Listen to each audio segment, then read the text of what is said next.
Hello everyone, welcome two molecule classes. आज का हमारा टॉपिक है चैप्टर 3 साइंस का मेटल्स एंड नॉन मेटल्स। उसके आज हम फिजिकल प्रॉपर्टीज और केमिकल प्रॉपर्टीज वो क्लियर करेंगे। ठीक है, तो सबसे पहले देख लो। सबसे पहला है फिजिकल प्रॉपर्टीज मेटल्स और नॉन मेटल्स के। ठीक है, मेटल में क्या बोला है? मेटल में बोला है लस्ट्रस, मतलब वो लस्ट्रस का मतलब जानते हो, ये 7 से पढ़ते आ रहे हो। लस्ट्रस, मेलेबिलिटी, डक्टिलिटी, वो सब। लस्ट्रस का मीनिंग क्या है? वो शाइनिंग मैटर है, मतलब वो शाइनिंग करता है। नॉन मेटल नॉन लस्ट्रस, उसमें नॉन मेटल नॉन लस्ट्रस, वो शाइनिंग नहीं करता। Metal malleable, non metal non malleable. Malleable का मतलब क्या है? मतलब जब तुम किसी चीज को मार मार के वो थिन सीट में कन्वर्ट कर सकते हो। ठीक है, तो वो उस प्रॉपर्टी को हम बोलते हैं मेलेबिलिटी, मतलब जो कि मेटल्स में होते हैं लेकिन नॉन मेटल्स में ये नहीं होते। और फिर मेटल में बोला डक्टाइल, और वो non ductile. Ductile, ductility, ductile, इसका मतलब क्या है? जब तुम किसी चीज को मार मार के या हीट देके उसको लंबा कर सकते हो। ठीक है, जो लंबा कर सकते हो उस प्रॉपर्टी को हम बोलते हैं डक्टिलिटी। थिन, जो जैसे हम जो वायर निकालते हैं एल्यूमिनियम का, या फिर एल्यूमिनियम के सीड्स, या फिर वो काजू कतली के ऊपर सिल्वर का परत पड़ता है ना, लेयर पड़ता है, वो मेलेबल प्रॉपर्टी से बना जाता है। इतना सा छोटा सा होता है, इतना छोटा सा, मतलब इतना छोटा। इतना छोटे से पीस के सिल्वर को तुम मार मार के वो बड़ा वाला पेपर, बड़ा पेपर बनाते हो, उसके ऊपर वो काजू कतली के ऊपर वो सजाते हो वो सब। ठीक है, वो होता है मेलेबिलिटी प्रॉपर्टी। और डक्टाइल का, डक्टिलिटी का मतलब क्या है? जो मार मार के तुम लंबा खींचते हो, वायर वायर बनाते हो, वो होता है डक्टिलिटी, डक्टाइल। ठीक है, जो कि मेटल में है और नॉन मेटल में नहीं है। और एक मेटल में है हार्डनेस, नॉन मेटल में होता है सॉफ्टनेस। इसमें हार्डनेस होता है, मतलब मेटल हार्ड होते हैं, नॉन मेटल सॉफ्ट होते हैं। And these are good conductor of heat and electricity, and non metals are bad conductor of heat and electricity except graphite. Except graphite. Graphite एक ऐसा नॉन मेटल है जो कि electricity pass करने में help कर सकता है, वो कंडक्टर होता है। ग्राफाइट एक ऐसा नॉन मेटल है जो कि इलेक्ट्रिसिटी पास करने में हेल्प करते हैं। ठीक है, और ये बोला है मेटल्स में high melting point, non metal में लो मेल्टिंग पॉइंट। और it produces ringing sound on striking, and it do not produce sound on striking in non metals. Clear? ये है तुम्हारा फिजिकल प्रॉपर्टी। और एक बात लिखना भूल गया हूं, मेटल को हम प्लस साइन में लिखते हैं, नॉन मेटल को हम माइनस साइन में लिखते हैं। मतलब इसको हम पॉजिटिव साइन में लिखते हैं, उसको नेगेटिव साइन में लिखते हैं। जैसे कि सोडियम Na प्लस लिखते हैं, पोटेशियम प्लस में लिखते हैं, कैल्शियम प्लस में लिखते हैं, एल्यूमिनियम प्लस में लिखते हैं। ये जो 2 3 ये सब आयन्स हैं, 9th क्लास में पढ़े हो। और नॉन मेटल्स को, नॉन मेटल्स किस कुछ ओ सल्फर है ना, ये सब क्लोरीन, ये सब हम कैसे माइनस में लिखते हैं? नहीं, क्लियर क्लियर ना? ये सब नॉन मेटल्स है, इसलिए हम उसको नेगेटिव में इंडिकेट किए। ये सब मेटल्स है, इसलिए हम इसको प्लस से इंडिकेशन देते हैं। क्लियर? तो ये था तुम्हारा फिजिकल प्रॉपर्टीज। देखो फिजिकल प्रॉपर्टीज ये है मेटल और नॉन मेटल के। मेटल और नॉन मेटल का अगर कुछ भी पूछा होगा फिजिकल प्रॉपर्टी, इतना लिख दो, हो जाएगा काम। क्लियर? पूरा क्लियर हुआ? अभी हम इन सबके केमिकल प्रॉपर्टीज देखेंगे। फिजिकल प्रॉपर्टी हो गया, अभी हम देखेंगे केमिकल प्रॉपर्टीज क्या क्या है। देखो सबसे पहला है मेटल बर्न्स इन एयर। क्या बोला है? Metal Burns in air. देखो केमिकल प्रॉपर्टी से लिखा है, ये सब हम 1 2 3 ऐसे करते जाएंगे। ठीक है, तो बोला है सबसे पहले मेटल बर्न्स इन एयर। तो हम जानते हैं प्रीवियस क्लासेस से, जो चैप्टर 2 बोला था, चैप्टर 2 चैप्टर 3 थोड़े से लिंक होते हैं, ये सब हम पढ़े प्रीवियस क्लासेस में। तो क्या बोला है? Metal plus oxygen gives us metal oxide, हम जानते हैं। जैसे कि Cu copper plus oxygen gives us copper oxide. इसको मैंने बैलेंस कर दिया है। ये वाला देखो, aluminium plus oxygen gives us aluminium oxide. ये बैलेंस नहीं है, इसको बैलेंस कैसे करें? इधर तो 2 है, इधर 3 कैसे आया? है ना? तो इसको बैलेंस करने तो जाएंगे, तो कैसे करेंगे? इधर 2 लिख दो, कितना हुआ 6, ये 3 लिख दो, एल्यूमिनियम 4। बैलेंस हुआ या नहीं? बैलेंस हुआ? क्लियर? जब हम किसी मेटल को ऑक्सीजन के साथ रिएक्ट करते हैं तो वो क्या देता है? मेटल ऑक्साइड देता है। एल्यूमिनियम ऑक्साइड निकला, कॉपर ऑक्साइड निकला, है ना? क्लियर ना? फिर बोला है मेटल ऑक्साइड को जब तुम एसिड के साथ रिएक्ट करते हो तो सॉल्ट एंड वाटर देता है। प्रीवियस क्लास में बोला हूं, क्योंकि यहां पे मेटल ऑक्साइड बेस की तरह बिहेव करेगा, है ना। जब अगर बेस की तरह बिहेव कर रहा है तो एसिड और बेस क्या देंगे, सॉल्ट एंड वाटर। वही दिया, सॉल्ट एंड वाटर। जब कॉपर ऑक्साइड को HCl के साथ ट्रीट किए तो वो कॉपर क्लोराइड दिया, पानी दिया। ये देखो, ये बैलेंस नहीं है, इधर 2 लिख दो, बैलेंस हो जाएगा। देखो 2 लिखो, इधर 2 क्लोरीन, क्लोरीन 2, 2 हाइड्रोजन, हाइड्रोजन 2, हो गया। कॉपर एक, कॉपर एक, ऑक्सीजन एक, ऑक्सीजन एक, बैलेंस हो गया। रिएक्शन भी आ गया तुम्हारा, metal oxide plus acid gives us salt and water, हो गया सॉल्ट एंड वाटर, ठीक है। लेकिन इसमें थोड़ा सा ध्यान देके सुनो, इसके बाद और थोड़े पॉइंट्स हैं जो कि तुमको समझना है। क्या बोला है, metal oxides are insoluble in water but some of these dissolve in water to form alkali. मतलब मेनली मेटल ऑक्साइड्स पानी में डिसॉल्व नहीं होते, लेकिन कोई कोई पानी में डिसॉल्व होते हैं ताकि वो अल्काली फॉर्म बन सके, अल्काली फॉर्म बना सके, मतलब बेस बना सके। जैसे कि Na2O, sodium oxide. Sodium oxide जब पानी के साथ रिएक्ट करता है तो NaOH देता है, सोडियम हाइड्रोक्साइड। बैलेंस हुआ नहीं, ये बैलेंस नहीं है, सोडियम 2 है, इधर 2 लिख दो, हुआ है नहीं, O2 हुआ, हाइड्रोजन 2, हाइड्रोजन 2 हो गया। इधर देखो, सोडियम ऑक्साइड जब पानी के साथ ट्रीट किया तो सोडियम हाइड्रोक्साइड दिया। उसी तरह पोटेशियम ऑक्साइड जब पानी के साथ ट्रीट किया, पोटेशियम हाइड्रोक्साइड दिया। बैलेंस है या बैलेंस नहीं है, 2 लिख दो, हो गया बैलेंस।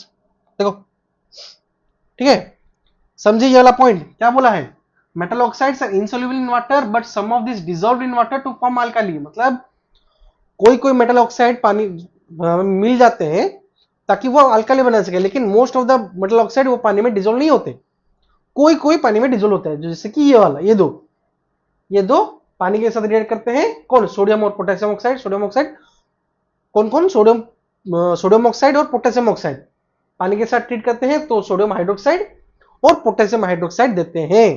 क्लियर। एक और पॉइंट बोला है, gold and silver do not react to oxygen even at high temperature. मतलब हाई टेम्परेचर में भी गोल्ड और सिल्वर ऑक्सीजन के साथ ट्रीट नहीं करते हैं, रिएक्ट नहीं करते। क्लियर, पूरा क्लियर हुआ, कुछ डिफिकल्ट नहीं है, पूरे इजी वर्डिंग में लिखा हूं, ठीक है, पूरा इजी वर्ड। कुछ ये इतना हमने कल देखा था, है ना, इतना पूरा हमने कल देखा था। बस जो जो नए नए पॉइंट्स, 2 पॉइंट्स है अभी, ये इतने हैं। ये तो हो गया बर्न्स इन एयर। मेटल को हम जब एयर में बर्न करेंगे तो क्या होगा वो देख लिए। अभी हम दूसरे प्रॉपर्टी जाएंगे, मेटल्स रिएक्ट्स विथ वाटर। हाँ, metal reacts with water, water के साथ जब वो रिएक्ट करेगा तो क्या देगा, वो अभी देखेंगे हम, ठीक है। मेटल रिएक्ट्स विथ वाटर मतलब पानी के साथ अगर हम मेटल को रिएक्ट करेंगे, ऐड करेंगे पानी मेटल के साथ, तो क्या देगा, ट्रीट करेंगे तो क्या देगा। देखो, सबसे पहले हम जानते हैं metal plus water gives us metal oxide plus hydrogen. ये कोरिलेटेड है, एसिड बेस एंड सॉल्ट। ये सब देखे होंगे, हम पढ़े हैं एसिड बेस एंड सॉल्ट में, ठीक है, वही है। Metal plus water gives us metal oxide and hydrogen, हम जानते हैं। फिर यही मेटल ऑक्साइड को अगर हम फिर से पानी दिए तो मेटल हाइड्रोक्साइड देगा, है या ना। इतना याद करना है, बस इतना। जब भी तुमको पानी वाला कुछ पूछा होगा तो दिमाग में याद करना है, मेटल पानी के साथ रिएक्ट करने से मेटल ऑक्साइड देगा और हाइड्रोजन देगा। वो ये जो मेटल ऑक्साइड था ना, उसको फिर से पानी के साथ हम ट्रीट करेंगे तो देगा मेटल हाइड्रोक्साइड। मतलब एग्जाम्पल के साथ समझा देते हैं, metal plus water, copper plus H2O gives us metal oxide CuO plus H2, hydrogen कैसा, ठीक है। फिर मेटल ऑक्साइड यही CuO plus H2O gives us copper hydroxide, metal hydroxide, copper hydroxide, ठीक है। ऐसे ही हम बैलेंस कर सकते हो, ठीक है। ये ऐसे ही रिएक्शन करके तुम इसको लाना है, इसको मेटल हाइड्रोक्साइड को, ठीक है। मेटल ऑक्साइड निकलेगा तभी जाके तुम्हारा मेटल हाइड्रोक्साइड निकलेगा, ठीक है। देखो और क्या बोला है, हाँ ये शॉर्टकट में जो स्टेप्स होते हैं वो समझ गए। अब कुछ मेन पॉइंट्स है इसमें, क्या क्या है बोला है, metals like potassium and sodium react violently with cold water, the reaction is so violent that the evolved hydrogen gas catches fire. मतलब वो पोटेशियम और सोडियम पानी के साथ वायलेंटली रिएक्ट करते हैं, ठीक है। जो कि इतना वायलेंट होता है कि वो हाइड्रोजन गैस जो निकलता है ना, हाइड्रोजन गैस, वो सडन फायर कैच कर लेता है। ठीक है, मतलब वायलेंटली होता है। ठीक है, पोटेशियम और सोडियम जब पानी के साथ हम ट्रीट करते हो तो वो आग पकड़ लेगा, वो रिएक्शन, उस रिएक्शन में आग पकड़ लेंगे। ठीक है, फिर बोला है magnesium do not react with cold water, it reacts with hot water to form magnesium hydroxide and hydrogen. क्या बोला है, देखो इसमें बोला है कोल्ड वाटर, मैग्नीशियम पानी के साथ रिएक्ट, कोल्ड वाटर के साथ रिएक्ट नहीं करता है, वो रिएक्ट करता है हॉट वाटर के साथ। ये ध्यान रखो, magnesium do not react with cold water, it reacts with hot water to form magnesium hydroxide and hydrogen. ये पॉइंट याद रहेगा, ये तीनों पॉइंट इंपॉर्टेंट है, 1 मार्क 2 मार्क में पूछ सकते हैं, पूछेंगे भी। ठीक है, ठीक है, पोटेशियम सोडियम कोल्ड वाटर से जो जब रिएक्ट करते हैं तो वायलेंटली रिएक्ट करते हैं, और जो हाइड्रोजन गैस रिलीज होता है वो सडनली आग पकड़ लेता है। ठीक है, और जो मैग्नीशियम होता है वो कोल्ड वाटर से रिएक्ट नहीं करता है, हॉट वाटर से करता है, और हॉट वाटर से रिएक्ट करने के बाद वो क्या देगा, मैग्नीशियम हाइड्रोक्साइड और हाइड्रोजन देगा। ठीक है, फिर बोला है मेटल, ये ओनली मैग्नीशियम, ये पोटेशियम और सोडियम। ठीक है, बोला है metals like aluminium, iron, zinc neither react with cold water nor with hot water. मतलब ये ना कोल्ड वाटर से रिएक्ट करते हैं और ना ही हॉट वाटर से। तो ये किससे रिएक्ट करते हैं, ये स्टीम के साथ रिएक्ट करते हैं, स्टीम। ठीक है, ये स्टीम के साथ रिएक्ट करते हैं और मेटल ऑक्साइड और हाइड्रोजन देते हैं। क्लियर हुआ, तीनों पॉइंट याद रहेगा। पोटेशियम सोडियम कोल्ड वाटर के साथ रिएक्ट करते हैं, जो कि वायलेंटली रिएक्शन होता है और हाइड्रोजन गैस आग पकड़ लेता है। फिर मैग्नीशियम कोल्ड वाटर के साथ रिएक्ट नहीं करता है, हॉट वाटर के साथ करता है, मैग्नीशियम हाइड्रोक्साइड देने के लिए और हाइड्रोजन देने के लिए। फिर बोला है एल्यूमिनियम, आयरन, जिंक, वो ना कोल्ड वाटर और ना ही हॉट वाटर के साथ रिएक्ट करते हैं, वो बस स्टीम के साथ रिएक्ट करते हैं मेटल ऑक्साइड और हाइड्रोजन देने के लिए। ठीक, और बोला है metal like lead, copper, silver, gold, ये पानी के साथ रिएक्ट ही नहीं करते हैं। क्लियर, ये क्लियर हुआ तुम्हारा, मेटल्स रिएक्ट विथ वाटर। ये तीनों पॉइंट तुम्हारा मेन है, तीनों पॉइंट तुमको जैसे भी करके याद रखना है, रखना ही है, और ऑप्शन नहीं है कोई। ठीक है, ये तीनों पॉइंट इंपोर्टेंट है, ये पढ़ लो। ठीक है, अब हम देखेंगे तीसरा केमिकल प्रॉपर्टी क्या क्या है। अभी बोला है मेटल्स विथ एसिड्स, 3 नंबर वाला केमिकल रिएक्शन। क्या बोला है, रिएक्शन विथ एसिड्स। एसिड के बारे में प्रॉपरली तुम पढ़े हो, प्रीवियस क्लासेस में हम पढ़े। ठीक है, फिर से बता देते हैं, metal plus acid gives us salt plus hydrogen. Metal plus acid gives us salt and hydrogen. तो देखो, जब हम मेटल लिए सोडियम, उसके साथ हाइड्रोक्लोरिक एसिड लिए, तो सोडियम क्लोराइड दिया, हाइड्रोजन गैस निकला। मैंने इसको बैलेंस कर दिया है, तुम खुद ब खुद ट्राई करो कुछ और मेटल्स लेके। ठीक है, कुछ और एसिड H2SO4, HNO3 ये सब लेके खुद भी ट्राई कर सकते हो, ऐसा कुछ नहीं कि यही है। ठीक है, ये तो जानते हो, बेसिक है ये। इसके अलावा कुछ मेन पॉइंट्स है अभी जो मेटल्स एंड नॉन मेटल्स में आए हैं, वो याद करना पड़ेगा तुम्हें। क्या पॉइंट्स, देखो वो बोला है hydrogen gas is not evolved when a metal reacts with nitric acid HNO3। Nitric acid मतलब वो क्या बोला है, जो अभी हम HCl लिए तो हो गया, अगर नाइट्रिक एसिड लेते तो, वो बोला है नाइट्रिक एसिड जब हम लेते हैं ना तो उसमें हाइड्रोजन गैस रिवॉल्व होता ही नहीं है। मतलब वो ये पॉइंट को मना कर रहा है कि नहीं, नाइट्रिक एसिड में भाई हमारा नहीं होगा। ठीक है, नाइट्रिक एसिड को छोड़ के बाकी सब में वो सब होता है, लेकिन नाइट्रिक एसिड में वो हाइड्रोजन गैस छोड़ेगा ही नहीं, वो बोलेगा हमारे यहाँ ऐसा ही होता है।